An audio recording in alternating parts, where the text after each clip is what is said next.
وقت کا جب جو خلیفہ ہوگا جب وہ وفات پا جائے گا تو اس کے بعد کس کو خلیفہ بنایا جائے۔ سعودی عرب کے اندر عنقریب وہ وقت آنے والا ہے جب کہ بادشاہت کے لیے ایک بہت بڑی جنگ ہونے والی ہے۔ یہ کالے جھنڈوں والے جو ہیں جب یہ آئیں گے تو یہ ان سے جنگ کریں گے اور ان کا خاتمہ کریں گے۔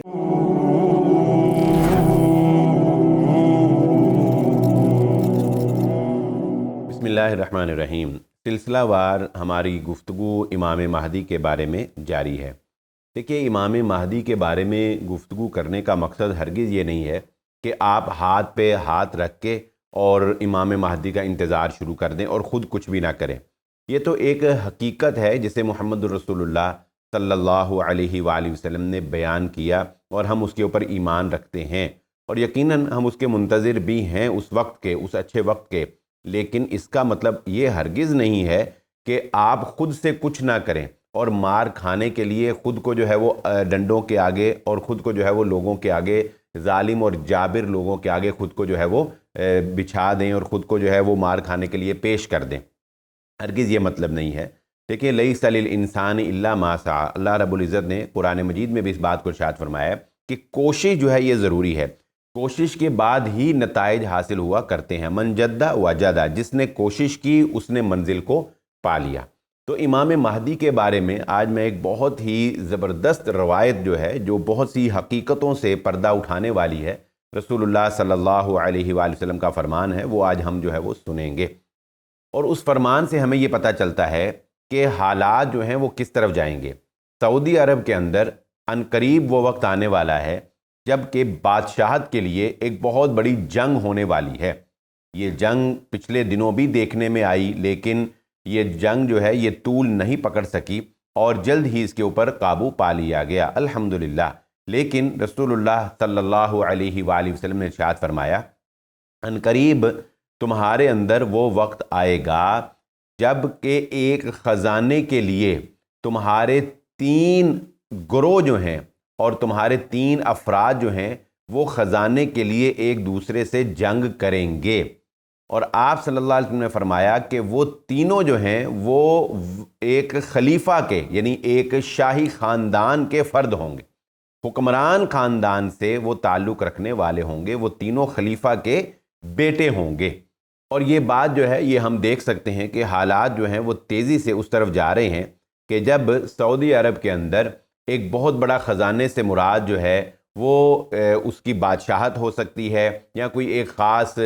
پوائنٹ ہو سکتا ہے کہ جس پر آ کر حکمرانوں کی آپس کے اندر چپکلش ہو جائے۔ اور ایک روایت میں اس بات کی نشاندہی بھی کی گئی ہے کہ جو وقت کا جب جو خلیفہ ہوگا جب وہ وفات پا جائے گا تو اس کے بعد کس کو خلیفہ بنایا جائے یا اس کے بعد کس کو جو ہے وہ بادشاہ بنایا جائے،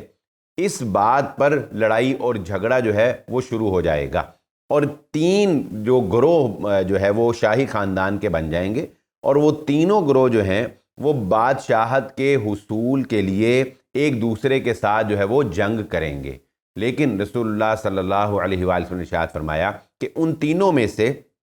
کسی کو بھی کامیابی حاصل نہیں ہوگی، یعنی وہ تینوں ہی آپس میں ایک دوسرے کی ٹانگیں کھینچ رہے ہوں گے اور ایک دوسرے کو جو ہے وہ مار رہے ہوں گے۔ اسی اثناء میں کیا ہوگا؟ اسی اثناء میں امام مہدی جو ہیں ان کو تیار کر لیا جائے گا مسلمانوں کی خلافت کے لیے، یعنی ان کا تعلق جو ہے ان 3 گروہوں سے نہیں ہوگا جو بادشاہت کے لیے لالچ کے لیے جو ہے وہ لڑ رہے ہوں گے۔ پھر رسول اللہ صلی اللہ علیہ وآلہ وسلم نے یہ بر صغیر کے جو خطہ ارضی ہے اس کے بارے میں آپ صلی اللہ علیہ وسلم نے ایک پیشین گوئی جو ہے وہ اس روایت میں، اس حدیث میں بیان فرمائی، اور وہ کیا ہے کہ نبی صلی اللہ علیہ وسلم نے فرمایا کہ پھر مشرق کی جانب سے فوجیں اٹھیں گی، مشرق کی جانب سے فوجیں آئیں گی، گھوڑ سوار جو ہیں وہ مشرق کی جانب سے آئیں گے اور کالے جھنڈے جو ہیں انہوں نے پکڑے ہوئے ہوں گے۔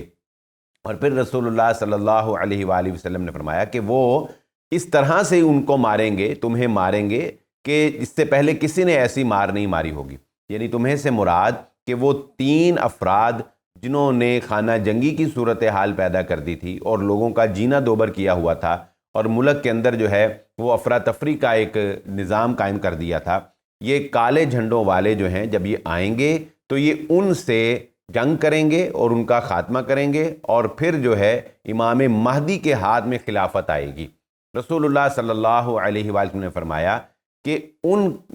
کالے جھنڈے والوں کی تم نے بیعت لازماً کرنی ہے۔ کیوں کرنی ہے؟ بلکہ یہاں سے ہمیں یہ بات بھی پتہ چلے گی کہ امام مہدی کے ہم اتنے منتظر کیوں ہیں، اور امام مہدی کی بیعت کرنا کیوں ضروری ہے۔ اس لیے کہ اللہ کے نبی صلی اللہ علیہ وسلم نے ارشاد فرمایا کہ تم لازماً ان کے ہاتھ پہ بیعت کرنا، اگرچہ تمہیں گھٹنوں کے بل چل کے جانا پڑے، اور یا نبی صلی اللہ علیہ وسلم نے فرمایا برف کے اوپر گھٹنوں کے بل بھی تمہیں چل کے جانا پڑے، تو تم ان کے ہاتھ پہ بیعت کی ضرور کرنا۔ کیوں؟ کیونکہ ان کے اندر اللہ کا خلیفہ امام مہدی ہوگا، یعنی امام مہدی کے ساتھ وہ لوگ جو ہے وہ مل کر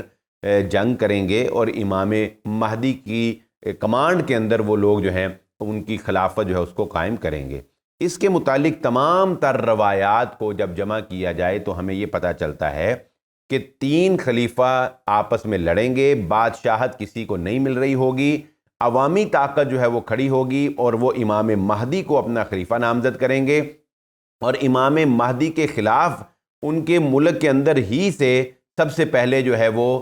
حملہ کیا جائے گا۔ پھر امام مہدی کی مدد کے لیے یہاں سے بر صغیر سے پاکستان اور یہ افغانستان کا جو علاقہ ہے یہاں سے فوجیں جو ہے وہ جائیں گی اور امام مہدی کی مدد کے لیے، اور پھر امام مہدی ان کے ساتھ جو ہے وہ مل کر جو ہے وہ اپنی حکومت جو ہے وہ قائم کریں گے، اور اسی اثناء میں دجال کا ظہور بھی ہو جائے گا۔ یہاں پر پھر غزوہ ہند کا بھی ذکر بعض روایات میں ہے، وہ ہم انشاءاللہ غزوہ ہند جو ہے وہ کب ہوگا، کیسے ہوگا، کیا اس کی صورتحال ہوگی، وہ انشاءاللہ ہم آئندہ کسی پروگرام میں بیان کریں گے۔ اسی کے ساتھ اجازت دیجیے، اور ہمارا یہ سلسلہ وار امام مہدی کی جو سیریز ہے انشاءاللہ جاری ہے۔ آئندہ نئے ایپیسوڈ میں ملاقات ہوگی۔ اللہ حافظ۔